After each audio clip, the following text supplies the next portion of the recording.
저놈을 당장 끌어내라. 이제부터 니놈이 우리 집 종이 되어 평생 차만 만들게 하여 빚을 갚아야겠다. 이 무슨 억지란 말입니까? 하늘이 무섭지도 않으십니까? 닥치거라! 아이를 10년이나 내버린 죄 많은 어미가 어디서 큰 소리냐! 이 모든 비극은 어미의 눈물과 함께 땅에 묻혔던 작은 씨앗 한 톨에서 시작되었습니다.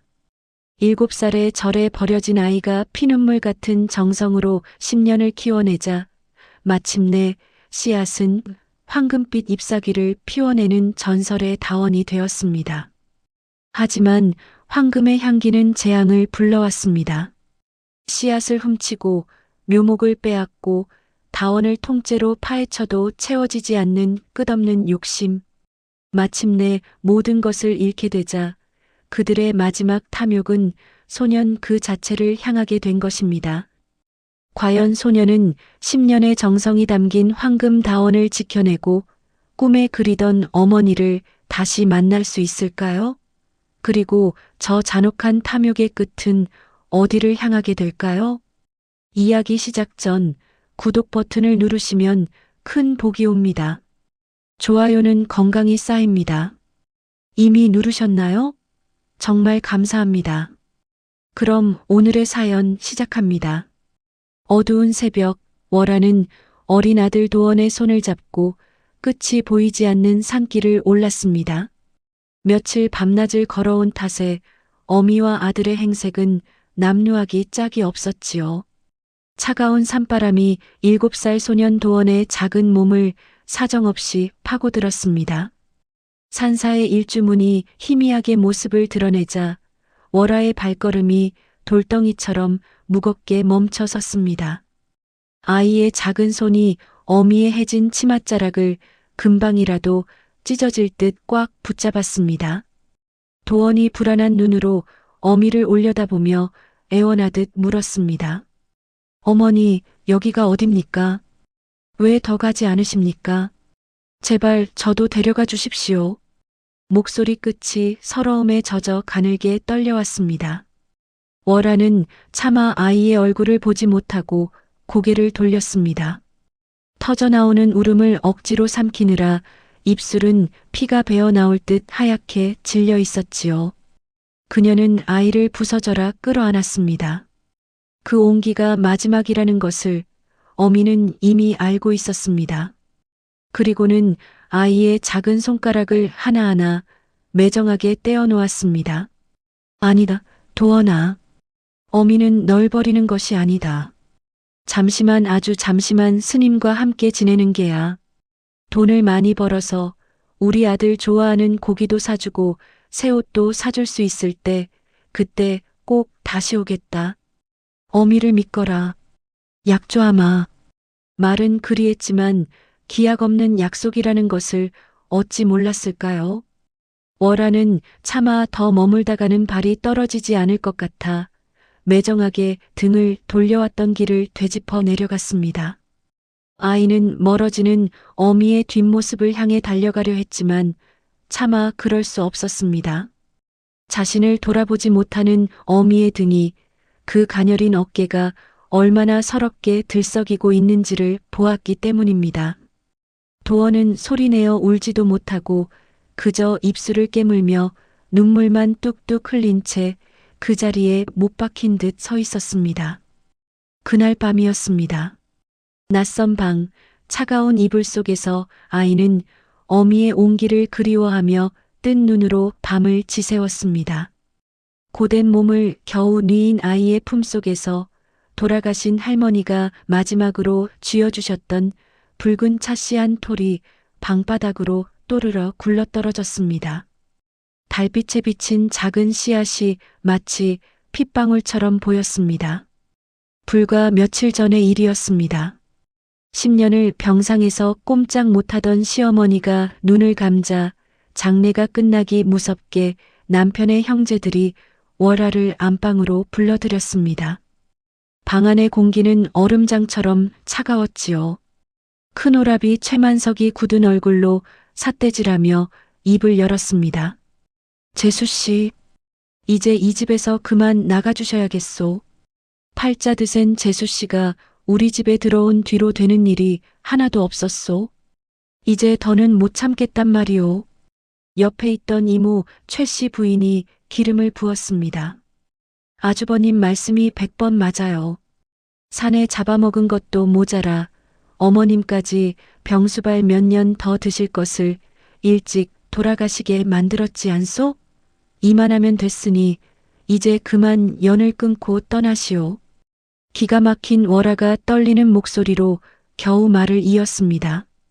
아주버님, 이모님, 제가 대체 뭘 그리 잘못했단 말씀이십니까? 제 나이 26에 과부가 되어 죽은 남편을 대신해 10년을 수절하며 어머님을 봉양했습니다. 그런데 어찌 저더러 이리 매정하게 나가란 말씀이십니까? 도원은 어찌하고요. 몰락한 양반인 작은 오라비 최학규가 그런 월아를 경멸하듯 쳐다보며 혀를 찼습니다. 쯧쯧. 아직도 네가 이 집안 사람인 줄 아는 모양이지. 내 서방이 죽은 순간부터 재수 씨는 남보다도 못한 사람이야. 그 아이는 우리 최 씨 집안의 핏줄이 아니더냐. 우리가 알아서 거둘 테니 몸만 조용히 나가시오. 그들은 인정사정 볼 것 없었습니다. 다음 날 월아가 자리를 비운 사이 시어머니의 비녀와 가락지는 물론 월아가 혼수로 해 온 그릇 한 점, 옷까지 하나까지 모조리 빼앗아 갔습니다. 도원을 데리고 가려 했으나 아이가 죽기 살기로 발버둥 치며 어미 품에 매달리자 귀찮다는 듯 아이까지 한데 묶어 길바닥으로 내쫓았던 것입니다. 차가운 밤이었습니다. 갈 곳 없는 월아는 어린 도원의 손을 잡고 하염없이 걷고 또 걸었습니다. 굶주림과 추위에 지친 도원이 칭얼거리자 월아는 아이를 부둥켜 안고 눈물을 삼켰습니다. 하늘은 어찌 이리도 무심하시단 말인가. 나 하나 죽는 것은 괜찮으나 이 어린 것을 굶주리게 하고 길바닥에서 얼어 죽게 할 수는 없지 않은가. 그때 월아의 뇌리를 스치는 한 가지 생각이 있었습니다. 남편이 살아생전 깊은 산속 다은사의 해문 스님에 대한 이야기를 했던 것이 기억났습니다. 자비롭고 덕이 높아 굶주린 이에게는 기꺼이 자신의 공양을 내어준다는 바로 그 스님 말입니다. 그것이 월아에게는 마지막 동아줄이었습니다. 그녀는 마지막 남은 기력을 쥐어짜내 도원의 손을 이끌고 며칠 밤낮을 걸어 마침내 다은사에 도착했던 것입니다. 다은사의 주지 해문 스님이 방바닥을 구르는 차씨를 조용히 주워들었습니다. 호롱불 아래 스님의 눈이 놀라움으로 가늘게 떠졌지요. 달빛에 비친 씨앗은 그저 검붉은 것이 아니었습니다. 자세히 들여다보니 마치 사람의 혈관처럼 미세한 결이 씨앗 전체를 감싸고 있었고 손에 쥐자 희미한 온기마저 느껴지는 듯했습니다. 이것은 3대에 걸쳐 지극한 정성과 피눈물이 더해져야만 싹을 틔운다는 전설의 현리향 차씨가 아니던가. 어찌 이런 귀한 것이 속세에 그것도 이 어린아이의 손에 들어왔단 말인가. 스님은 씨앗을 가만히 쥔 채 눈물 자국이 선명한 도원의 잠든 얼굴을 안쓰럽게 내려다보았습니다. 다음 날 아침 해문 스님은 밤새 퉁퉁 부은 눈으로 잠에서 깬 도원에게 차씨를 보여주며 물었습니다. 도원아, 이 씨앗은 어디서 났느냐? 도원이 작은 목소리로 대답했습니다. 돌아가신 할머니께서 주셨습니다. 숨을 거두시기 전에 제 손에 꼭 쥐어주시며 우리 집안의 가보이니 절대 잃어버리지 말고 잘 간직하라 하셨습니다. 해문 스님이 도원의 머리를 쓰다듬으며 인자한 목소리로 말했습니다. 도원아, 할머니 말씀이 맞다. 이것은 세상 어떤 금은 보화와도 바꿀 수 없는 귀한 보물이란다. 스님은 잠시 뜸을 들인 후 아이의 젖은 눈을 똑바로 보며 말을 이었습니다. 네가 이 씨앗에 정성을 다해 황금빛 잎을 피워낸다면 그 지극한 향기가 바람을 타고 천리 밖에 있는 내 어머니를 다시 이곳으로 데려다 줄 게다. 그 말을 들은 도원의 텅 비었던 눈에 처음으로 간절한 빛이 어렸습니다. 정말입니까, 스님? 제가 이 나무를 잘 키우기만 하면 어머니께서 정말로 다시 오시는 겁니까? 해문 스님은 말없이 고개를 끄덕여 주었지요. 그날부터 도원의 길고 외로운 기다림이 시작되었습니다. 아이는 더 이상 어미를 부르며 목 놓아 울지 않았습니다. 대신 눈물을 꾹 삼키며 차씨가 묻힌 차가운 땅덩이에 매일 같이 자신의 온기를 나누어 주었지요.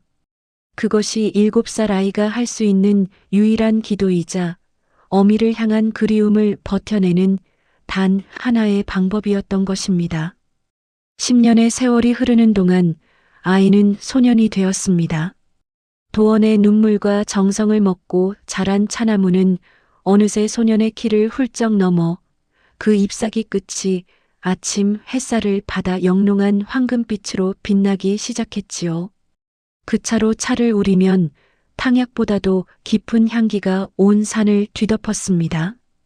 그 향만 맡아도 머리가 맑아지고 몸이 가벼워진다 하여 사람들은 그 차를 황금차라 불렀습니다.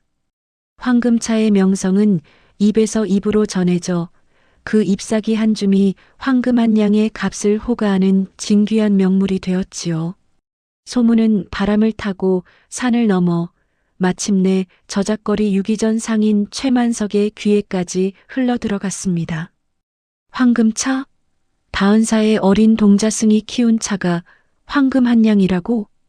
최만석은 10년 전 자신이 내쫓았던 조카 도원을 떠올렸습니다. 그 어린 놈이 현리양 차씨를 가지고 있었다는 사실을 기억해낸 것이지요. 최만석의 눈이 탐욕으로 번뜩였습니다. 그는 당장 아우 최학규와 누이 최씨 부인을 불러 모았습니다. 이게 다 무슨 소리요, 아주버님? 그깟 찻잎 하나가 황금 한 양이라니 믿을 수 없는 소리요. 최씨 부인이 믿기지 않는다는 듯 고개를 저었습니다. 최학규가 침을 꿀꺽 삼키며 말했습니다. 아니다, 누이야.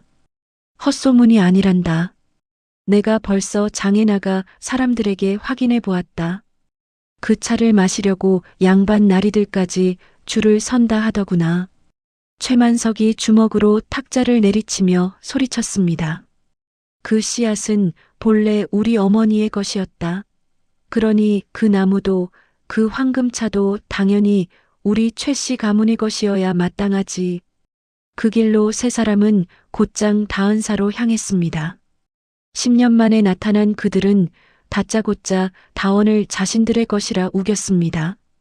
해문 스님이 아무 말 없이 그들을 바라보자 최만석이 더욱 기세등등하게 외쳤습니다. 스님, 저 차나무는 우리 가문의 것입니다.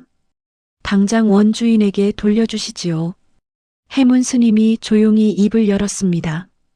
욕심이 과하면 화를 부르는 법입니다.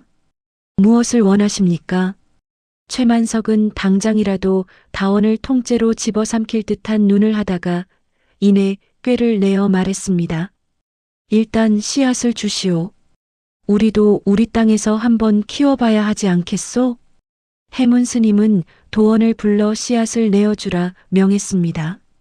도원이 원망스러운 눈으로 스님을 보았지만 스님의 뜻을 거역할 수는 없었지요. 최씨 일가는 씨앗 자루를 빼앗듯 받아들고는 의기양양하게 산을 내려갔습니다. 그러나 어찌 탐욕만으로 생명이 싹틀 수 있겠습니까? 최만석은 씨앗을 화분에 심어놓고 며칠 들여다보다 귀찮아 내팽개쳤고 최학규는 마당에 아무렇게나 뿌려놓고는 잊어버렸습니다. 최씨 부인은 비단 보자기에 씨앗을 싸서 장롱 속에 넣어두면 황금이 될 줄로만 알았지요. 2달이 지나지 않아 그들의 씨앗은 단 하나도 싹을 틔우지 못한 채 땅속에서 검게 썩어버리고 말았습니다. 씨앗이 모두 썩어버리자 최씨 일가는 다시 다은사로 몰려왔습니다. 이번에는 더욱 기세가 등등했지요. 이놈, 네가 일부러 썩은 씨앗을 준 것이로구나. 최동식이 다짜고짜 도원의 멱살을 잡고 흔들었습니다. 해문 스님이 그 앞을 막아서자 최학규가 나섰습니다. 스님, 이번에는 속지 않겠습니다. 싹이 튼 묘목을 주시오. 묘목이라면 우리도 키울 수 있을 것이오. 스님은 또다시 도원에게 묘목을 내어주라 명했습니다. 도원은 피눈물을 흘리는 심정으로 제 자식처럼 돌보던 어린 묘목들을 캐내어 그들에게 넘겨주었습니다. 최 씨 일가는 이번에야말로 큰 돈을 벌게 될 것이라 확신하며 묘목을 가지고 돌아갔습니다. 하지만 과한 욕심은 모자란만 못한 법이었지요. 최만석은 묘목이 빨리 자라길 바라는 마음에 매일같이 비싼 걸음을 퍼부었습니다. 최학규는 어설픈 지식으로 몸에 좋다는 약재를 달여 묘목에 부어주었지요. 최 씨 부인은 묘목을 방 안에 들여놓고는 행여 추울세라 물을 펄펄 끓여주었습니다. 그 결과는 처참했습니다. 과한 걸음에 뿌리가 타들어가고 독한 약재의 잎이 시들어버렸습니다. 뜨거운 물에 데워진 흙 속에서 뿌리는 삶아지듯 썩어 문드러졌지요. 결국 그들의 묘목은 한 달을 버티지 못하고 모두 까맣게 죽어버리고 말았습니다. 두 번의 실패에 최만석은 거의 이성을 잃고 말았습니다. 그의 눈에는 이제 황금빛으로 일렁이는 다원 전체가 자신을 비웃는 것처럼 보였습니다. 그가 이글거리는 눈으로 아우와 누이를 보며 소리쳤습니다. 씨앗도 묘목도 모두 안 된다. 썩은 것을 준 게야. 이제 남은 것은 단 하나뿐이다. 저 다원을 뿌리째 뽑아오는 것 외에는 방법이 없다. 내 모든 것을 걸어서라도 저 황금밭을 통째로 내 것으로 만들고야 말겠다. 그의 말에 최학규와 최 씨 부인의 얼굴에도 섬뜩한 욕망이 번져나갔습니다. 이제 그들의 탐욕은 황금차를 넘어 도원 그 자신을 향하고 있었던 것입니다. 두 번의 실패에 최만석은 거의 이성을 잃고 말았습니다. 그의 눈에는 이제 황금빛으로 일렁이는 다원 전체가 자신을 비웃는 것처럼 보였습니다. 그는 더 이상 씨앗이나 묘목 같은 작은 것에 연연하지 않기로 했습니다. 문제는 뿌리째 뽑아와야 한다는 것이 그의 결론이었지요. 씨앗도 묘목도 모두 안 된다. 썩은 것을 준 게야. 이제 남은 것은 단 하나뿐이다. 저 다원을 뿌리째 뽑아오는 것 외에는 방법이 없다. 내 모든 것을 걸어서라도 저 황금밭을 통째로 내 것으로 만들고야 말겠다. 최만석의 광기 어린 외침에 최학규와 최 씨 부인도 이성을 잃고 동조했습니다. 그들은 이제 남은 재산을 모두 긁어 모으기 시작했습니다. 최학규는 조상에게 물려받은 얼마 안 되는 논문서를 팔았고 최 씨 부인은 남편 몰래 비상금을 꺼내왔습니다. 최만석은 거기에 자신의 가게까지 저당 잡혀 돈을 마련했지요. 그들은 그 돈으로 다은사 아랫마을에 너른 밭을 사고 수십 명의 지게꾼과 여러 대의 우마차를 동원했습니다. 마치 큰 전쟁이라도 치르러 가는 군대처럼 그들은 다시 한번 다은사로 향했습니다. 이번에야말로 황금을 뿌리째 뽑아오리라 그들의 눈은 탐욕의 광기로 시뻘겋게 물들어 있었습니다. 그날 다은사에는 나무들의 비명소리가 울려 퍼졌습니다. 최만석이 동원한 장정들은 다원의 절반을 무참히 파헤치기 시작했습니다. 10년간 도원의 땀과 눈물로 자라난 아름드리 차나무들이 뿌연 흙먼지와 함께 뿌리째 뽑혀나갔습니다. 도원은 뽑혀나가는 나무의 뿌리를 붙잡고 애원하며 울부짖었습니다. 안 됩니다. 이 나무들은 제 목숨과도 같습니다. 제발 이러지 마십시오. 하지만 그의 절규는 장정들의 거친 욕설과 웃음소리에 묻혀버렸습니다. 해문 스님이 그의 앞을 막아섰지만 최만석은 눈 하나 깜짝하지 않았습니다. 스님 비키시오. 이것은 원래 우리 가문의 것을 되찾아가는 정의로운 일이요. 푸르던 다원은 순식간에 황량한 흙구덩이로 변해버렸습니다. 도원은 자신의 심장이 반쯤 뜯겨나간 듯한 고통에 그 자리에 주저앉아 버렸지요. 자신의 분신과도 같던 다원이 휑하게 변한 모습을 본 소년의 눈에서 처음으로 희망의 빛이 사라져갔습니다. 그는 텅 빈 밭을 보며 망연자실하게 중얼거렸습니다. 어머니, 이제 정말 못 오시는 겁니까? 이 향기가 더는 어머니께 닿지 못하는 겁니까? 최 씨 일가는 승리감에 도취되어 있었습니다. 그들은 훔쳐온 차나무들을 자신들의 밭에 밤늦도록 옮겨 심었습니다. 하나라도 더 수확하려는 욕심에 나무와 나무 사이를 비좁게 다닥다닥 붙여 심었지요. 하하, 보아라. 이제 이 황금밭이 전부 우리의 것이다. 최만석은 달빛 아래 펼쳐진 자신들의 차밭을 보며 미친 사람처럼 웃었습니다. 하지만 며칠이 지나자 나무들은 약속이라도 한 듯 시들기 시작했습니다. 잎사귀 끝이 검게 타들어가고 윤기가 사라지며 푸석푸석해졌지요. 정성 없는 땅과 탐욕의 기운 속에서 나무들은 뿌리 내리기를 거부했던 것입니다. 아, 안 된다. 잎이 다 떨어지기 전에 찻잎이라도 걷어야 한다. 최 씨 일가는 허둥지둥 아직 간신히 붙어있는 찻잎들을 긁어 모았습니다. 양은 얼마 되지 않았지만 이것이라도 제대로 덮으면 큰 돈이 될 것이라 믿었지요.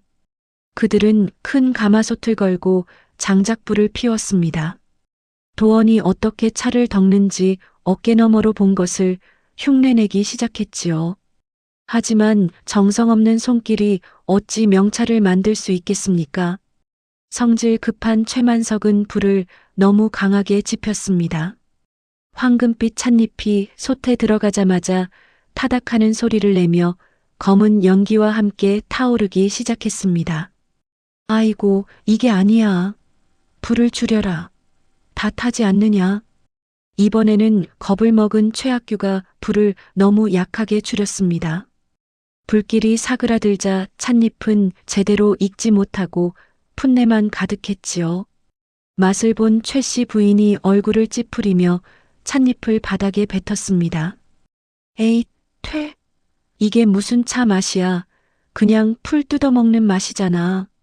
그들이 우왕좌왕하며 서로에게 고성을 지르는 사이 솥 안의 찻잎들은 어떤 것은 새카맣게 타버리고 어떤 것은 푸르딩딩하게 서리고 도무지 차라고 부를 수 없는 잡풀 더미가 되어버렸습니다.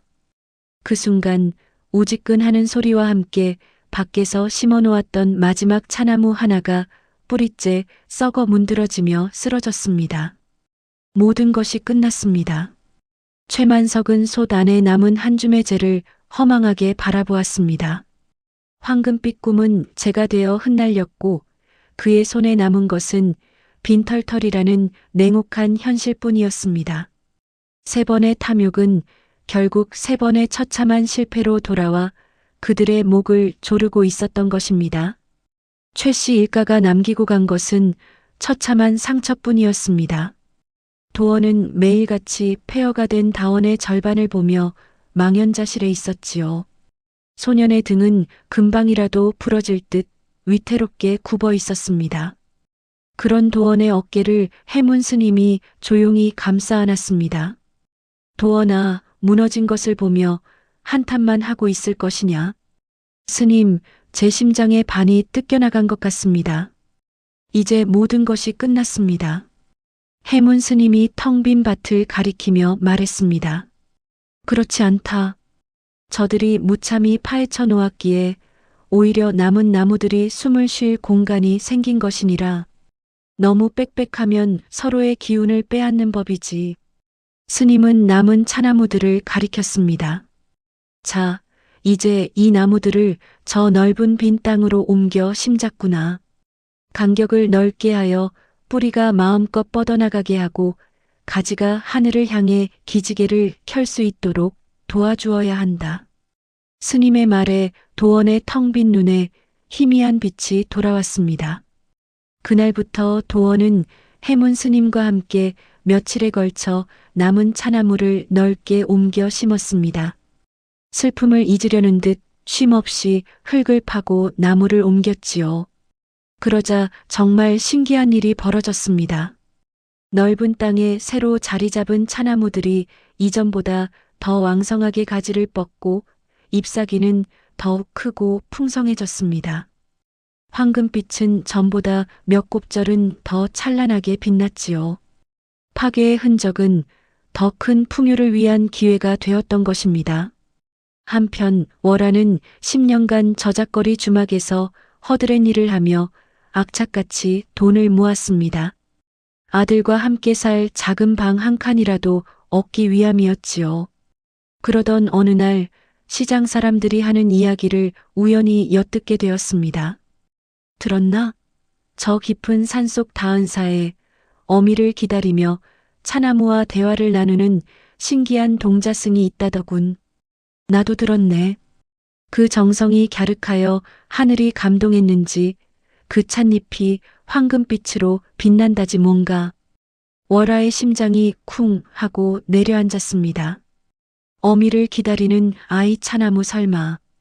그 길로 월화는 모아두었던 엽전 꾸러미를 챙겨 10년 만에 아들을 향한 길을 떠났던 것입니다. 황금차의 돈이 탐난 것이 아니었습니다. 자신을 기다리는 아들이 아직 그곳에 있다는 사실 하나만으로 그녀는 모든 것을 버리고 달려왔습니다. 그렇게 다은사에 도착한 월화의 눈에 훌쩍 커버린 아들의 모습이 들어왔습니다. 여인의 입에서 떨리는 목소리가 새어나왔지요. 도원아, 내 아들아. 그토록 그리던 목소리에 도원이 천천히 고개를 들었습니다. 하지만 그의 눈에 기쁨은 잠시 스칠 뿐 이내 차가운 경계심과 깊은 상처가 자리 잡았습니다. 하필이면 외삼촌들이 다녀간 뒤에, 하필이면 황금차의 소문이 파다해진 이때에 나타난 어머니. 이제 와서 왜 오셨습니까? 도원은 날카로운 목소리로 물었습니다. 10년간 단 한 번도 찾지 않으시더니 혹 저작거리에 파다하다는 그 황금차 소문이라도 듣고 오신 것입니까? 아들의 비수 같은 말에 월화의 가슴이 갈기갈기 찢어졌습니다. 아니다. 도원아, 어미는 그런 것이 아니다. 그럼 무엇입니까? 왜 하필 지금입니까? 도원은 원망을 담아 소리치고는 애써 어미를 외면하고 돌아섰습니다. 그 뒷모습을 보며 월화는 차마 아무 변명도 하지 못하고 그저 땅바닥에 주저앉아 소리 없이 눈물만 흘렸습니다.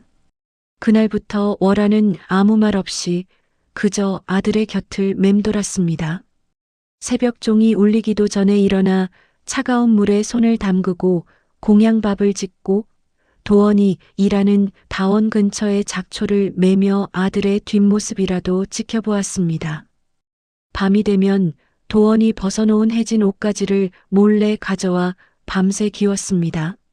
한 땀 한 땀 바느질을 할 때마다 아들의 가슴에 박힌 상처가 제 탓인 것만 같아 피눈물이 났지요.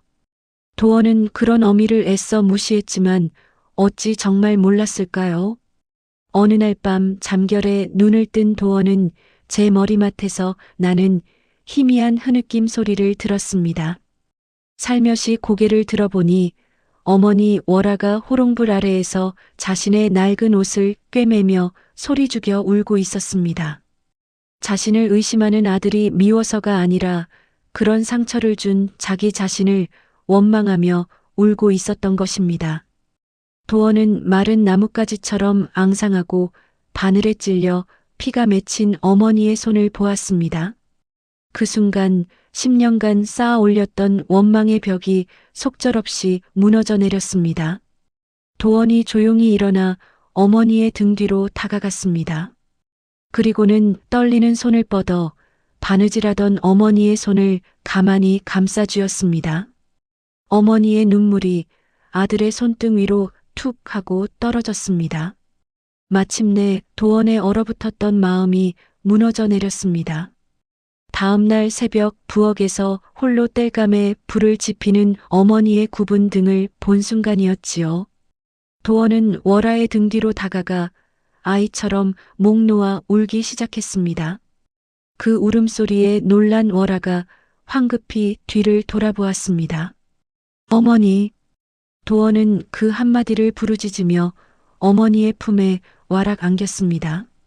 10년간 가슴속에 쌓아두었던 그리움과 서러움, 그리고 애끓는 원망이 뜨거운 눈물이 되어 터져 나왔습니다. 어머니, 왜 이제야 오셨습니까? 제가 얼마나 기다렸는지 아십니까? 월아는 아무 말도 하지 못하고 그저 아들의 등을 부서져라 끌어안고 함께 울었습니다. 아들의 어깨는 어느새 자신보다 10뼘은 더 넓어져 있었지만 그 울음소리는 7살적 자신을 떠나보내던 그날의 아이와 똑같았습니다. 두 사람은 한참을 그렇게 서로를 부둥켜 안고 10년의 세월을 눈물로 씻어내렸습니다. 바로 그때였습니다. 다은사의 고요한 아침을 깨뜨리며 험악한 무리가 절 마당으로 들이닥쳤습니다.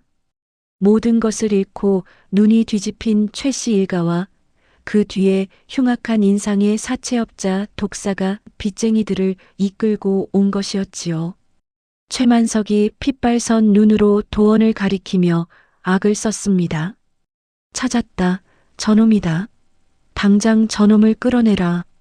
독사가 섬뜩한 목소리로 말을 이었습니다. 내 놈이 황금차를 만든다는 그 아이더냐? 내 놈의 외삼촌이 진 빚이 산더미 같으니 이제부터 내 놈이 우리 집 종이 되어 평생 차를 만들어 그 빚을 갚아야겠다. 그들의 말은 법도 인정도 없는 짐승의 외침과도 같았습니다. 월하와 해문 스님이 도원을 감싸고 앞을 막아섰습니다. 이 무슨 해괴한 말이오? 사람을 종으로 삼겠다니 제정신이오? 그러자 최 씨 부인이 월하를 손가락질하며 비웃었습니다. 어머, 이게 누구야? 아이를 10년이나 절에 버려두고 이제 와서 어미 행세라도 하려는 게요? 아이를 유기한 죄인이 어디서 큰 소리야? 최학규가 기다렸다는 듯 거들었습니다. 그렇다. 법적으로도 이 아이를 거둘 권리는 우리 혈육에게 있는 것이다. 그들은 이미 향리인 최 씨 부인의 남편을 통해 관아에 손을 써둔 뒤였습니다. 아이를 유기한 죄 많은 어미에게서 친권을 빼앗아 불쌍한 조카를 혈육인 우리가 거두겠다는 소지를 올린 것이지요. 결국 모든 이는 관아로 향하게 되었습니다. 관아의 뜰은 순식간에 사람들로 가득 찼습니다. 최 씨 일가는 자신들이야말로 피해자라며 목소리를 높였고 월하는 눈물로 아들을 지켜달라 호소했습니다. 소란스러운 재판정에서 원님이 나지막이 입을 열었습니다. 거기 너 최도원이라 하였느냐? 네가 직접 말해보거라. 어찌된 일이냐? 도원은 떨리는 몸을 가다듬고 지난 10년간의 일을 모두 고했습니다. 어머니와 헤어진 일, 씨앗을 심고 정성을 다한 일, 그리고 외삼촌들이 찾아와 씨앗과 묘목, 다원의 나무까지 훔쳐가 모두 죽여버린 탐욕스러운 행태까지.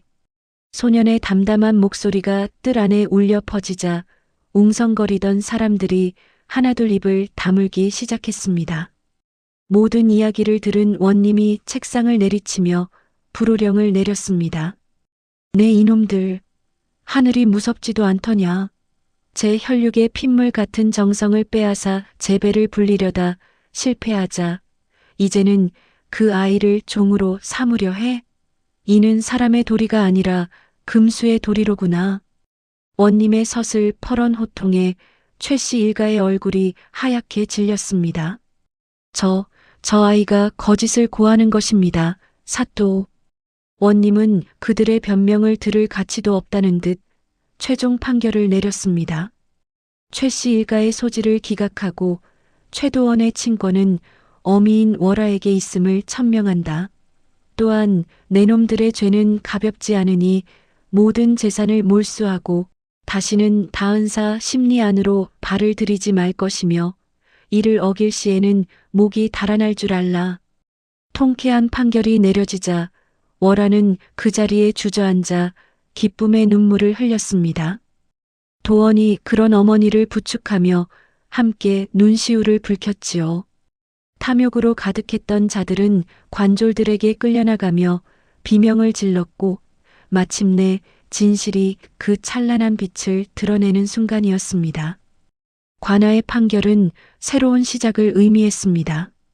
도원과 월아는 저작거리 한쪽에 작은 방을 얻어 10년 만에 비로소 함께 잠들고 함께 눈을 떴지요. 모자는 해문 스님이 챙겨준 얼마간의 황금차를 미천 삼아 길목에 작은 찻집을 열었습니다. 도원이 끓여내는 황금차의 깊은 향기와 월아의 따뜻한 미소는 금세 손님들의 발길을 사로잡았습니다.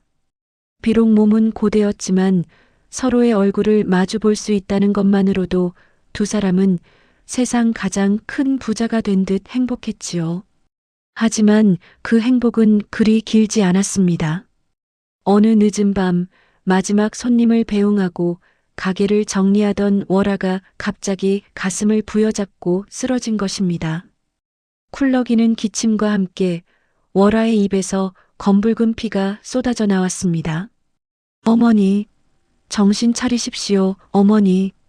도원의 절규를 들은 이웃들의 도움으로 겨우 의원을 불렀지만 의원은 그저 고개만 저을 뿐이었습니다.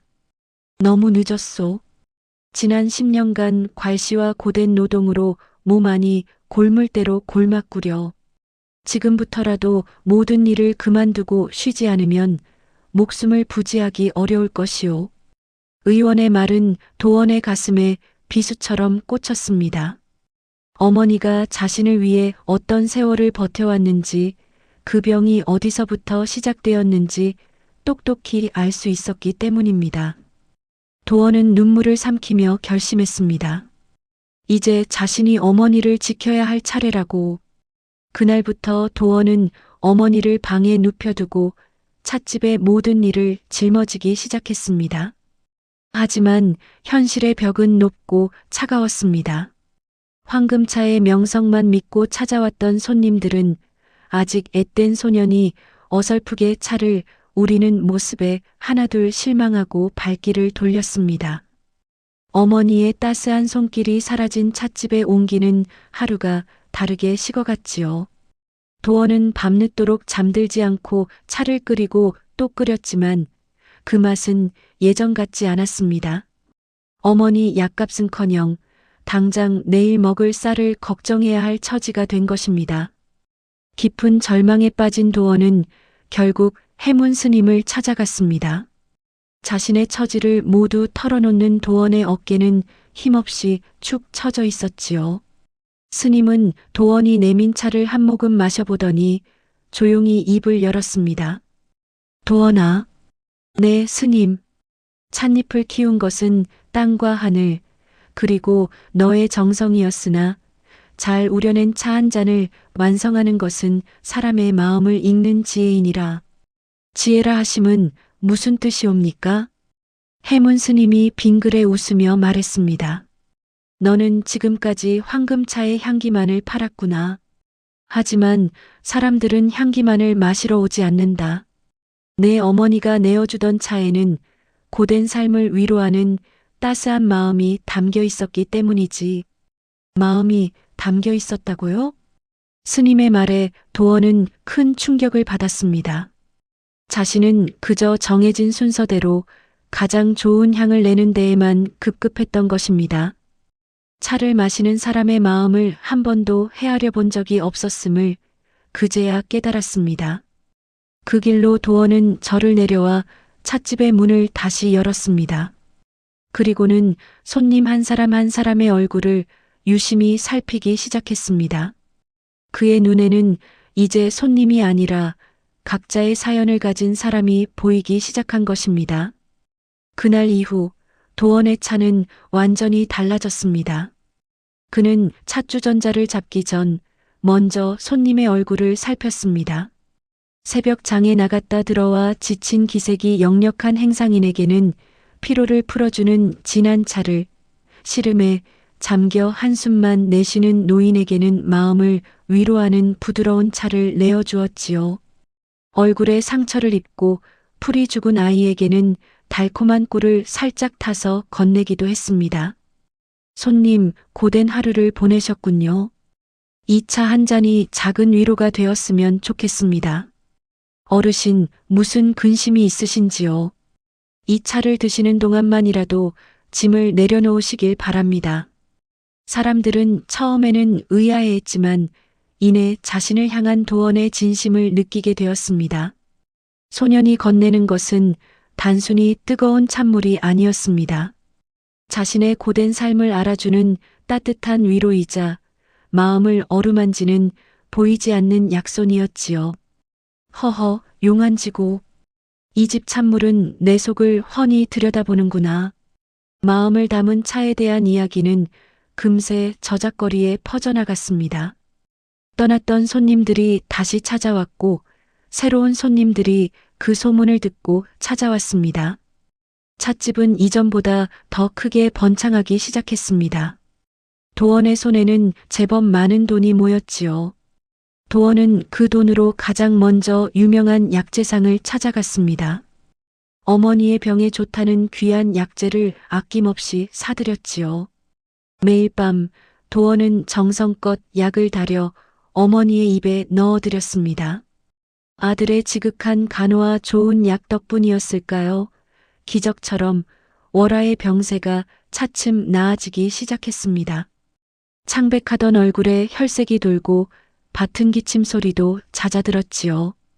어느 날 아침 월화는 아들이 차려준 밥상을 스스로 받을 수 있을 만큼 기력을 회복했습니다. 월화는 아들의 손을 잡고 눈물을 흘렸습니다. 내 아들아, 이 어미를 살렸구나. 네가 나를 살렸어. 도원이 어머니의 손을 마주 잡으며 환하게 웃었습니다. 아닙니다, 어머니. 어머니께서 제게 주신 사랑 덕분에 제가 여기까지 올 수 있었던 것입니다. 도원의 찻집은 이제 한양까지 그 명성이 자자한 황금 다방이 되었습니다.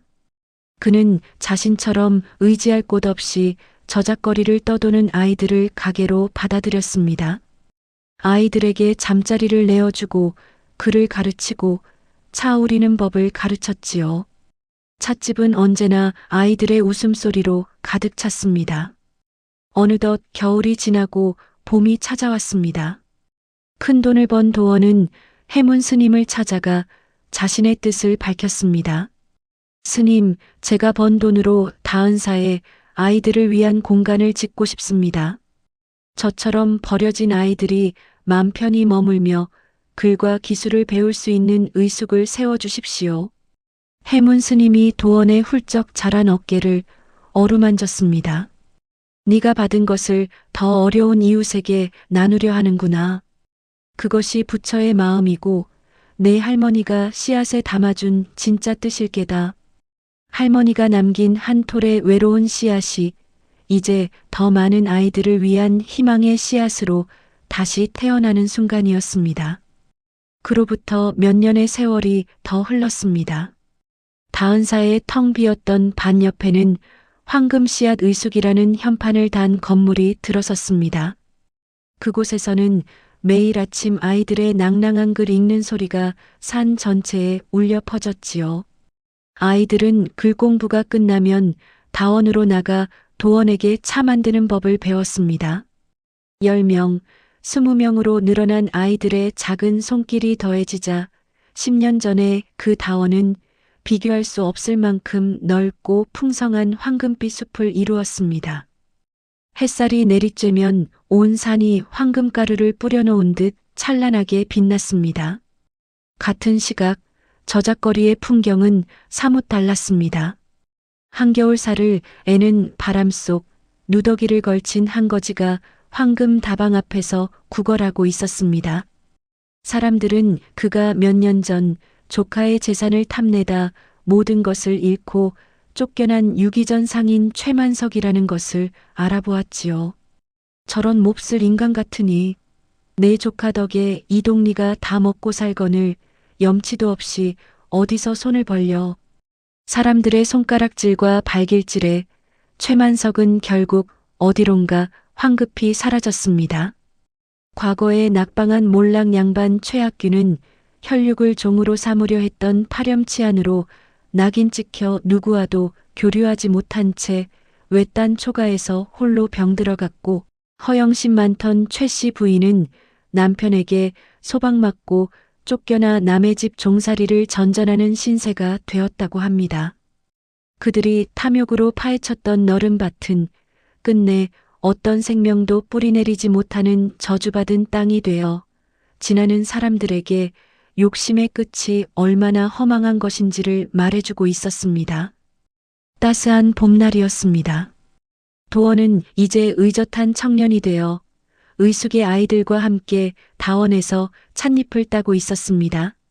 스승님, 이 잎이 맞는 것입니까? 그래, 아주 잘 땄구나. 찻잎은 하늘의 기운과 땅의 기운, 그리고 사람의 정성이 더해져야 비로소 제 향을 내는 법이란다. 아이들을 바라보는 도원의 얼굴에는 인자한 미소가 가득했습니다. 언덕 위에서는 완전히 건강을 되찾은 월아와 해문 스님이 그 모습을 흐뭇하게 바라보고 있었지요. 월아가 해문 스님에게 깊이 고개를 숙였습니다. 스님 감사합니다. 스님께서 아니었다면 저희 모자는 어찌 되었을지. 해문 스님이 부드러운 웃음으로 답했습니다. 내가 한 일은 아무것도 없소. 어미가 아들을 향해 심은 사랑의 씨앗이 아들의 눈물과 정성을 만나 이제는 세상을 향한 거대한 숲을 이룬 것이지. 해가 지고 둥근 달이 떠올랐습니다. 달빛이 다원에 내려앉자 황금빛 찻잎들이 은은한 빛을 발하기 시작했습니다. 도원이 어머니와 스님 사이에 서서 그 풍경을 바라보았지요. 10년의 기다림, 10년의 정성, 그리고 10년 만의 재회. 그 모든 세월이 저 찬란한 황금빛 안에 녹아 있었습니다. 멀리서 들려오는 아이들의 웃음소리가 봄바람을 타고 절마당에 가득 울려 퍼졌습니다. 도원이 나지막이 말했습니다. 할머니께서 주신 한 톨의 씨앗이 이제 저 아이들의 앞날까지 비추는 등불이 되었습니다. 도원이 정성껏 우려낸 찻잔을 들었습니다. 그 찻잔 위로 어머니의 따스한 미소와 스님의 인자한 얼굴, 그리고 아이들의 해맑은 웃음소리가 함께 어우러져 세상에서 가장 깊고 향기로운 황금빛으로 빛나고 있었습니다. 7살 소년의 작은 주머니에서 나온 눈물의 씨앗 한 톨. 그 씨앗은 어미를 잃은 아이의 마지막 희망이었습니다. 정성껏 키우면 황금빛 잎이 나고 그 향기가 어미를 데려다 줄 것이라는 약속 하나를 붙잡고 아이는 10년의 모진 세월을 버텨냈지요. 기다림은 길고 외로웠습니다. 하지만 소녀는 포기하지 않았습니다. 새벽 예불을 드리고 마당을 쓸고 차밭을 돌보며 묵묵히 자신의 자리를 지켰습니다. 한편 어미 또한 포기하지 않았지요. 저작거리 주막의 가장 낮은 곳에서 설거지를 하고 밥을 지으며 쓰러지고 다시 일어나기를 반복하며 10년을 버텼습니다. 아들을 다시 품에 안을 그날만을 바라보며 말입니다. 결국 두 사람은 다시 만났고 시련을 이겨냈습니다. 정성으로 키운 차나무처럼 서로를 향한 두 사람의 마음 또한 시간이 지나며 더욱 깊어지고 단단해졌기 때문이지요. 이 이야기는 우리에게 기다림의 힘을 보여줍니다. 간절한 마음에 정성을 더하면 언젠가는 반드시 황금빛 열매를 맺는다는 것을요. 그리고 진정한 부는 황금을 소유하는 것이 아니라 따뜻한 마음을 나누는 데 있다는 것을 말해줍니다. 오늘 이야기가 가슴에 깊은 울림을 주었다면 잊지 마시고 구독과 좋아요 꼭 눌러주십시오. 여러분의 작은 정성이 모여 더 재미나고 깊이 있는 이야기들이 세상을 향해 뻗어나갈 수 있습니다. 끝까지 함께 해주신 분들께 진심으로 감사드리며 여러분의 따뜻한 생각이나 소감을 댓글 한 줄 남겨주시면 제게 큰 힘이 됩니다. 감사합니다. 오늘도 우리네 삶에 신비로운 복이 넝쿨째 굴러들어오길 바라며 다음에도 구수하고 깊은 이야기 보따리 들고 찾아오겠습니다. 자, 여러분의 안방에도 일터에도 마음에도 복 나와라 뚝딱.